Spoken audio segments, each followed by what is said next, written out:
Hey everyone, welcome back to Ontario Gardening. So today I'm going to show you how to quickly and easily make your own homemade croutons. So this is pretty much another dehydrating video. Again, if you don't have a dehydrator, you can do this in the oven. But all you're going to need for this is about a loaf of bread. And what we do is we don't eat the ends of the bread in our house. Apparently they're poison. So I actually start a bag in the freezer and I just collect the ends of the breads and I throw them in there until I have about a loaf, and then I pull them out to make croutons.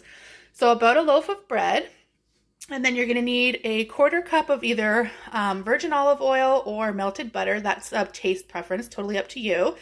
And then salt, pepper, and whatever spices you like to have on your croutons. That's a total personal preference, but a good start that we do is 2 teaspoons of Italian seasoning. I find it very rounded out, similar to like a stuffing or a dressing, and a teaspoon of garlic powder.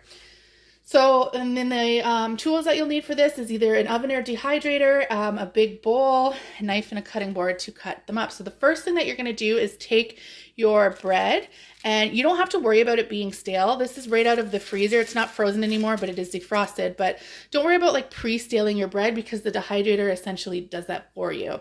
So we are going to take our ends out and we are going to cut them into cubes, whatever size that you like. So if you like bigger croutons, smaller croutons, that's up to you. So we're going to go ahead and do that now and throw them into your big bowl.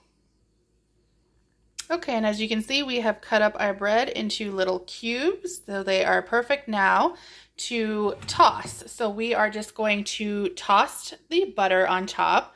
I'm going to do about half on top, toss a little, and then put a little bit more on top. Toss it up, and then you add your spices on top and continue to toss as well. I find using my hands the easiest for this, just because you're making sure you're coating everything and getting that on there.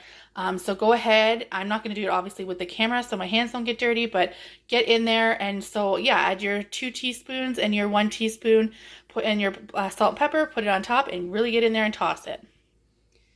Now, if you feel like you need to add more oil or butter as you are tossing, the same with the seasonings, go ahead and do that. But you're looking not to saturate them, but just to kind of have them moist with a little bit of spices on it. So as you can see, like a crouton, when you would take it out of the bag from the store, it's got a fair amount of seasoning and like brown crisp to it. So this one obviously is dry, like as you can see the difference there. So just as you go, just kind of gauge if you need to add a little bit more, and feel free to do that. Just make sure, like I said, it's not sopping wet, otherwise they're never going to dehydrate. But go ahead and get those to where you want it, and then we are going to transfer them to the dehydrator. And at this point, it's as simple as transferring those croutons onto your dehydrator or parchment lined oven baking sheet. You just want to give them a little bit of space to breathe. You don't want to really pile them on top of each other. So spread them all out. I have a 5 layered dehydrator, so I'm going to go ahead and build each layer with my croutons on them, and then we're going to pop it on. Don't forget, if you have a dog, they like snacks. So we have gone and moved our croutons to our dehydrator, and we are going to flick it on at about 160 to 165, depending on how high your dehydrator goes. And we are just going to leave this from about 4 to 8 hours. So just leave it on your counter, walk away. If you're doing it in the oven and the lowest you can get is 200, that's fine. Just make sure you're checking on it a lot more often so that you're not burning them or overcooking them. So I will see you in about 4 to 8 hours once they're completely dry and nothing is wet or moist or anything like that anymore. Otherwise they will go rancid when you're trying to store them. But yeah, I will show you what it looks like, and a great way to never waste bread again in the next few hours. And here we are, our perfectly done croutons. It's been about 6 hours. These are so good, you guys. The freshness on these, you'll never want store-bought again. And like I said, it's a great way to use produce and not waste anything. So you're going to want to just store these in an airtight container. You can do them in the cupboard.